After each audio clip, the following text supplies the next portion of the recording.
Hello again, Guardians. LVnative here with another Destiny video. In today's video, I am going to be going over my particular setup whenever I choose to run my Bladedancer with my Hunter in the Crucible. So, first off, I usually like to run max intellect, max discipline. I want those arc blades and grenades charging as quickly as possible. For you, you can adjust it how you want, but those are the two most important stats when I'm running on my Bladedancer. So, taking a look at the first tree with the grenades, you've got the Flux Grenade, an explosive grenade which deals additional damage when attached to enemies. The Skip Grenade, a grenade which splits on impact, creating multiple projectiles which seek out your enemies. Or the Arc Bolt Grenade, a grenade that chains bolts of lightning to nearby enemies. Very good choices on the last two for me. I usually end up running with the Skip Grenade. I just like being able to bounce it off walls and, use it to zone people out and stuff like that. Moving on to your jump, you have got the double jump. Go with higher jump, upgrade double jump for even greater height, better control. Upgrade double jump for better directional control while in the air. Or blink, a short distance teleport that replaces the double jump. I used to always run blink, but ever since they made it to where you can't ready your weapons quite as quickly after it, it's not as effective for me with a shotgun. For that reason, I usually choose to run with better control. It actually makes you traverse the map very, very quickly, especially when you combine that with the exotic item that I'm going to show you. As far as your Arc Blade, you can go with this Showstopper, plus R2 during Arc Blade to damage nearby enemies. Great if you get in a small little confined area with a lot of enemies. Works pretty well. Razor's Edge, press R2 during the Arc Blade to unleash a devastating wave of energy that travels along the ground.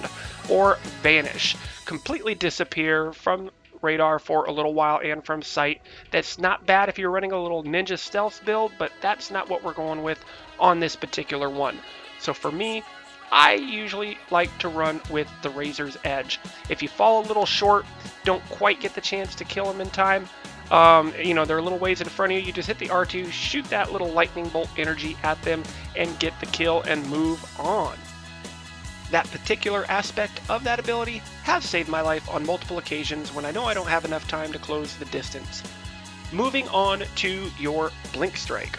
So, you can either run with Backstab. Hitting an enemy from behind with Blink Strike causes significantly more damage, and it really, really does. Take a look at this clip. So here's a great clip to showcase the power of Backstab. I know heavy ammo is getting ready to spawn. I can see somebody coming up on my radar. I go ahead and get ready, position myself to sneak up behind him, and one-shot kill. Wham bam, thank you ma'am. No heavy ammo for you this time. I know that I am using the Stalker ability in this particular clip, but what's important is just to show you how effective that Backstab ability can be. One-shot melee kills, know it, live it, love it. Up next, you have Escape Artist. Hitting enemy with Blink Strike grants brief invisibility. Not a bad perk in PvE, but in PvP, I don't feel it's that useful. You're really not going to trick anybody when you melee them and disappear. They know that you're still right there. Or you could always go with Fast Twitch, reduce the cooldown of the Blink Strike. Not a bad ability, pretty decent, but it does not compare to that Backstab ability. When you get a chance to use it, it feels so nice. Up next, you can distribute your, armor, recover, agility, however you like. I usually like to run with a decent amount of agility. I want to be quick while I'm traversing the map with my Bladedancer, but I still want to have a little bit of armor and recovery as well. Fleet-footed, increase maximum sprint speed and extends slide distance. Can be a decent perk if you're running with a shotgun to help close that distance on your slides. Up next, you have Quick Draw. Weapons ready immediately. This is a fantastic perk, whether you're using PvE or PvP. Basically gives you snapshot and quick draw in one ability, so you don't have to worry about that being on your weapons. I almost exclusively run with this ability. Shadowjack, increase the duration of invisibility effects. Very, very useful, again, if you're going for that kind of stealthy invisibility type of a build, but quick draw is what I use in almost every situation. For here, go ahead and distribute your points how you like. I like Way of the Drifter. It gives me a nice balance between armor and recovery while still keeping me with a very decent amount of agility. Moving on to your final column. You can run with Encore. Killing an enemy with Arc Blade extends its duration, and it definitely will. If you get a couple of kills with this, you will be able to get a few more swipes with your Blink Strike. Stalker. Gain invisibility after crouching in place for a short time. Again, only viable really if you're running with that invisibility build, because Hungering Blade trumps all of them. Kills with the Arc Blade and Blink Strike immediately regenerate health. This is such a fantastic perk with the Bladedancer, because when you're closing the distance with your Arc Blade and you're trying to get multiple kills, you're usually going to be taking damage. This helps keep you in the fight to kill more people. This clip here perfectly exemplifies what I am talking about. So this clip here perfectly illustrates what I'm talking about with Hungering Blade. So heavy ammo is getting ready to spawn. I know that the team is going to be pushing up on this one, so I position myself and get ready. Now I'm going to sit back and be quiet and let you enjoy this, but watch my health after the first kill. It's very important.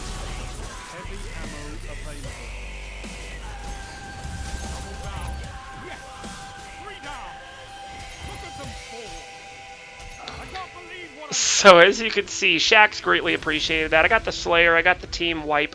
None of that would have been possible if I did not have Hungering Blade. It healed me up after that first kill. If it didn't, I more than likely would have died right after just one kill. Maybe I would have gotten the second one, but that would have been it. Hungering Blade, started healing me up, kept me in the fight, and I was able to finish out and get the team wipe. Also works with Blink Strike. Take the situation like this. Now, I don't have my Blink Strike active, but this guy pushes up on me. I get some damage on him and then finish him off with that melee. If I would have had Blink Strike, ready to use it, also would have healed me up and kept me in the fight. And I wouldn't have had to back away like I am now to let my health regen. So just a couple of examples of really how strong Hungering Blade is in PvP.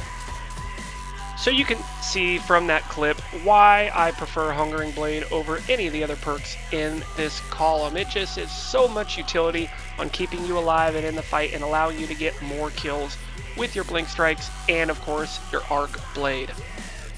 So if you're not already running with the Hungering Blade, I highly recommend trying it on your Bladedancer. I believe you're going to be very surprised at how well it helps keep you alive in a firefight.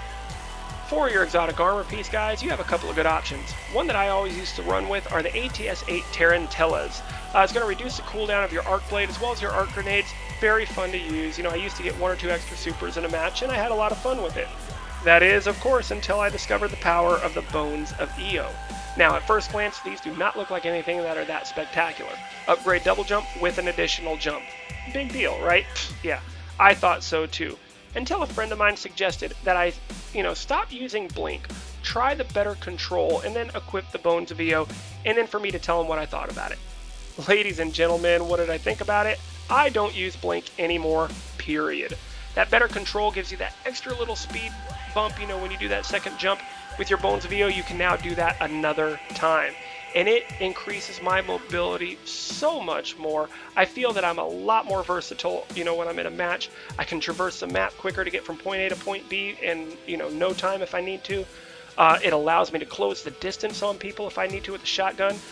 Maybe I'm in a bad situation, I'm outgunned, I'm outnumbered, I gotta get out of dodge.